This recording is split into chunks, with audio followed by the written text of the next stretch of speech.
Welcome to the groundbreaking for the Illinois Accelerator Research Center, and thank you for coming. I want to recognize some of our distinguished guests today. Warren Ribley, who is the director of the Illinois Department of Commerce and Economic Opportunity, that has been invaluable in helping us launch this enterprise.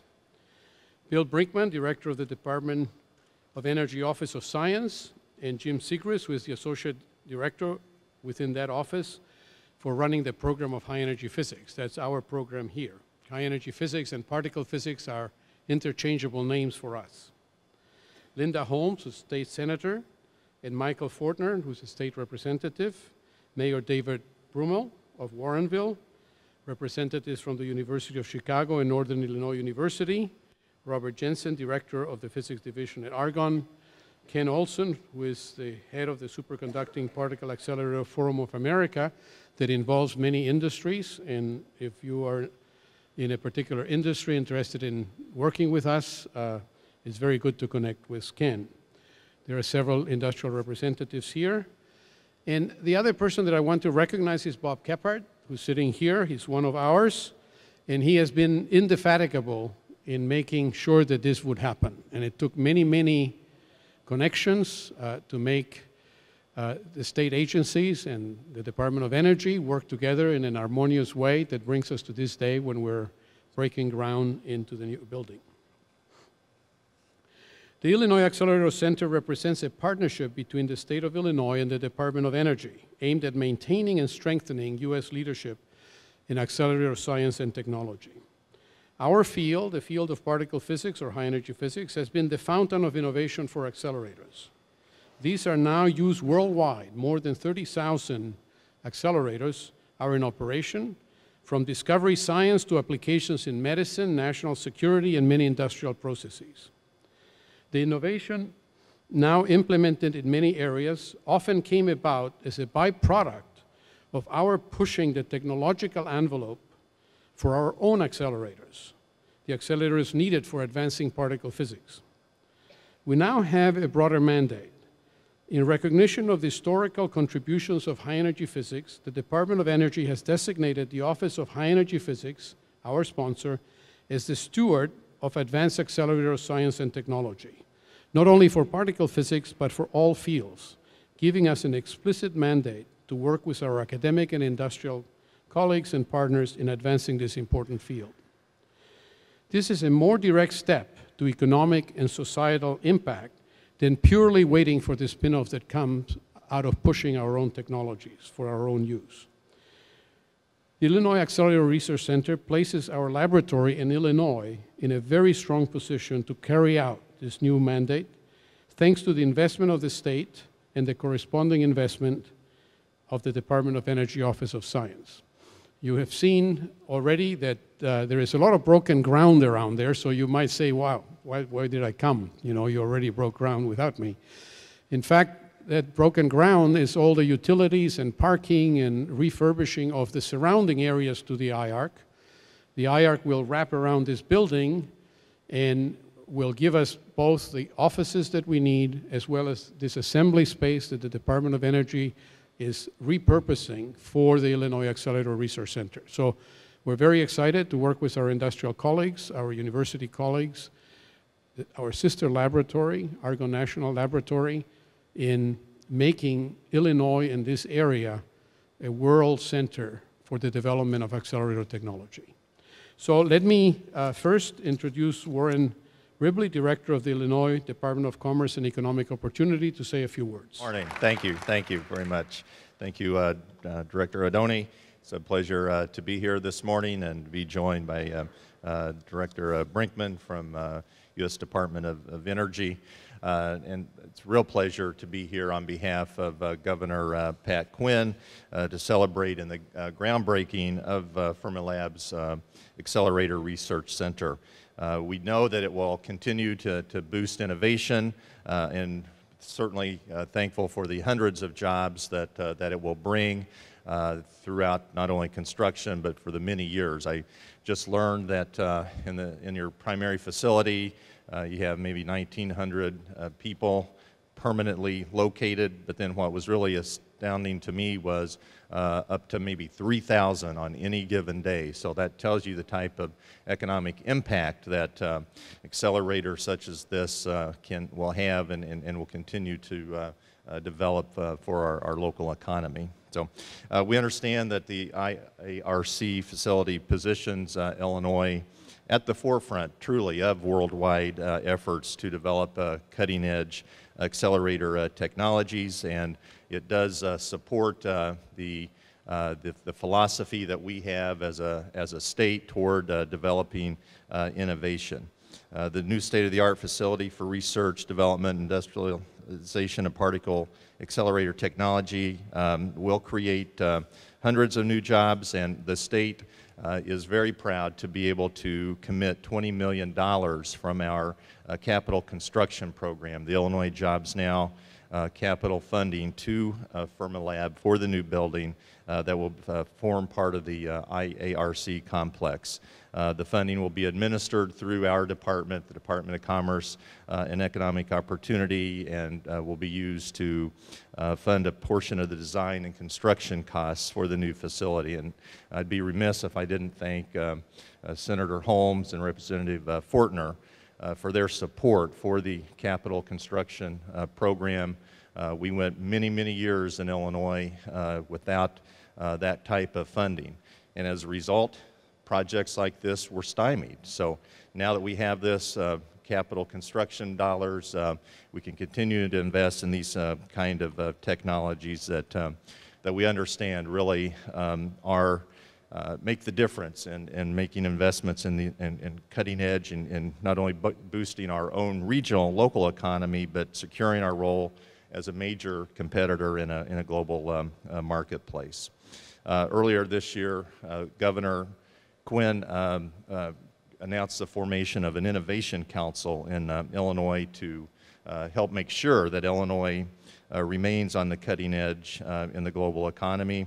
The council is actively working to promote the role and the importance of innovation and economic development, convening and partnering with academic, business, and governments to evaluate and recommend initiatives that will improve support for innovation and alignment of our public and private resources. So we're, again, very excited to see the IARC complex come to life here, because we really understand that this is really the opportunity to be a catalyst for additional projects. We were talking about Project X earlier, and I look forward to hopefully being able to help contribute state resources in the future to continue development and build out of facilities like this here at Fermilab. So thank you very much. Well, good morning, and thank you for inviting me, Pierre, to come out today. And I always come out here and learn a whole bunch of things about this field and what's going on. And we have many interesting decisions to make in the next years as to how particle physics will evolve in this country, and so it's a very interesting time. I also would like to acknowledge Congressman Fourtner. I'll get my glasses back on and I can make sure I know. And Senator Holmes, that's very nice of you to come today, and I think it's very important that we keep up a partnership between the state and the department, and that's a tremendous asset, and we need to continually work together. And I'd like to talk a little bit this morning about what I see as the important aspect of this, and that is, when I look at the Department of Energy today, it really seems to me that there are three prongs to the Department of Energy, and that three thrusts, I should say, that we're trying to get across to the country and activate. One of them is in industrial direction. We see American competitiveness as a tremendously important issue today. We see new countries, such as China, obviously, but the rest of India and other countries moving up in the world alongside of us, alongside of Japan and the United States and Europe, as competitive. But at the same time, we feel that the United States has to stay competitive too for our own economy and the success of the American public. So it's very, very important that we work towards using our technologies to see to it that we have a prosperous country going forward. Secondly, we put increasing emphasis on trying to understand the relationship between the national laboratories and American industry. We think there are many, many opportunities that these laboratories represent that can have an impact on American industry, and we want to encourage that activity and to build that activity as a function of time. I think it's interesting, this very building and what's going on here is really in that direction, and I think that's terrific. Finally, we at the Office of Science in particular don't want to forget that our mission is to do basic science, that we think that's tremendously important. In fact, you know, we just got one more Nobel Prize this year, and it was very interesting because two of the Nobel laureates were on the BBC this week, and one of them was Saul Perlmutter, was from Berkeley Laboratory, and the other was a fellow named Strickman who really did his work at NIST, which is another national laboratory. And both of them made very kind and very good statements about the fact that they were allowed to work on rather esoteric things for a number of years and funded by national labs. And illustrated, I think, one more time, the importance of the national laboratories when it comes to enhancing and cultivating basic science in this country. And I think that's the third prong of what we're doing here. And I think it's very important that we keep that very, very visible. You know, in Washington today, everybody's interested in clean energy and doing things that will enhance the industry around clean energy and enhance the country around clean energy, so that we can get rid of the amount of CO2 we're going to have to get rid of here in the next 40 years. But at the same time, we have to recognize that basic research plays a huge role in any future of the country. And so we have to do all of those things at one time. And I think it's very important. I think this building kind of represents all three at once, and that's a very nice thing. I congratulate Pierre and his team, and also the state of Illinois for going forward with this, and look forward to see how it comes out. Thank you. Thank you, Bill. I'd like to invite Mike Fourtner, state representative for the 95th district, and a particle physicist and a very strong supporter of this institution. Thank you, Pierre, and this is really a unique and special pleasure for me to participate in this event today. As the director mentioned, I am a particle physicist. I came to this area back in 1987, hired by Northern Illinois University to do research. Of course, and my research was actually at the other big collider experiment, D0, across the way, so it's a special privilege to say nice things about what for 24 years has been the rival facility to my own experimental work. This is the kind of project that I always hoped to be able to point to when I got involved in the legislature. I want to thank Bob Kephart, who reminded me of this project when I first got down to Springfield in 2007.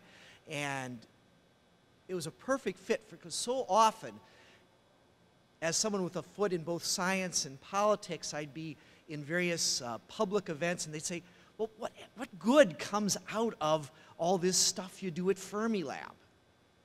And I'd say, well, there's a lot of things, you know, and you can point to different innovations that have been spin-offs and accelerators, their application in medicine, application in industry, ways that they have moved into the private sector simply as a byproduct of what we had to do fundamental research here at Fermilab. But you say that, and it's not always as clear to the public as one would like. So here was an opportunity to really put it forward that that type of capability to have where the real research potential that exists at our national laboratories could really tie directly with the businesses in Illinois to improve jobs, create innovation, and really sustain a healthy economy for this area, I think is exactly the kind of thing that I know the state is interested in, that I've wanted to see, and this project, I think, brings it together in a beautiful way, and I am so delighted to have been a part of that process to help make that happen. I look for great things to come. Thanks. Thank you, Mike. I would like to invite Senator Linda Holmes.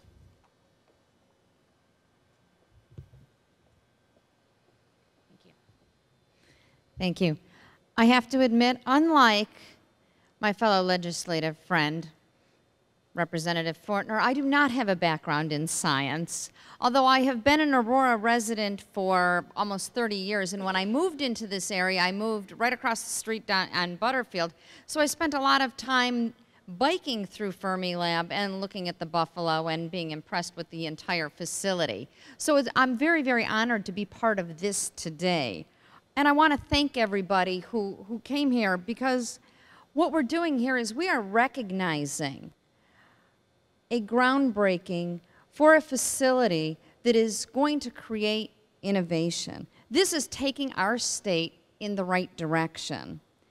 This facility is going to create immediate jobs because there's going to be construction jobs, about 80 of them that will immediately be put into place, which is something that our economy vitally needs right now. And once it's also constructed, we will have many high-tech, good-paying jobs at this facility. So while we're going through some tough economic times, projects like these are a priority. And they're a priority because we need to be creating jobs like this here in Illinois. These are not jobs that need to be going to Indiana or Wisconsin. We're encouraging growth and development and innovation right here in Illinois. So I want to thank everybody for having me attend this, because everybody at this facility right now had a very special role in making sure that this project happened. And I am very, very honored to be a part of it. What I really look forward to is in about 2 years standing right here at the ribbon cutting. Thank you.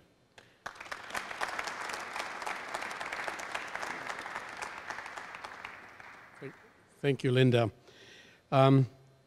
I have a statement from Representative Holmgren, representative from the 14th Congressional District, and our representative, who has done an outstanding job in helping the laboratory in Washington. Thank you all for coming out today, and I apologize that extended voting in Washington has made it impossible for me to join you. While I'm not able to be here in person, please know that I'm here in spirit. I am exceptionally honored to represent Fermilab and fundamentally believe in the importance of the laboratory's mission. Fermilab's proud heritage includes studies of quark scattering using hadron, muon, and neutrino beams, precise studies of matter-antimatter symmetry, precision test of the Standard Model, and of course the discovery of the bottom and the top quark. I know that continuing this strong tradition of cross-disciplinary interactions between various academic fields, as well as between scientists and engineers, will serve as an irreplaceable channel for not only future economic growth and understanding of the universe, but also for the extremely important goal of developing our base of an advanced STEM workforce. The potential for groundbreaking collaboration like IARC, where our nation's top scientists and engineers can work together alongside academic and industrial stakeholders, makes me tremendously excited for the future of Fermilab and for high-energy physics. I firmly believe that the health and well-being of our nation is strongly tied to our ability to develop and nurture a strong ecosystem where basic research, academia, and industry all complement one another. And I'm confident that IARC will serve that purpose extremely well. It is no secret that this has been a challenging budget year in Washington. However, I remain firmly committed to the government's role in fundamental research and in Fermilab's strong future in neutrino physics and rare processes. I've spoken frequently on the need to stabilize science budgets to provide physicists, students, and engineers investing themselves in our scientific endeavor the long-term certainty they need to focus on engineering challenges and innovative collaborations like IARC.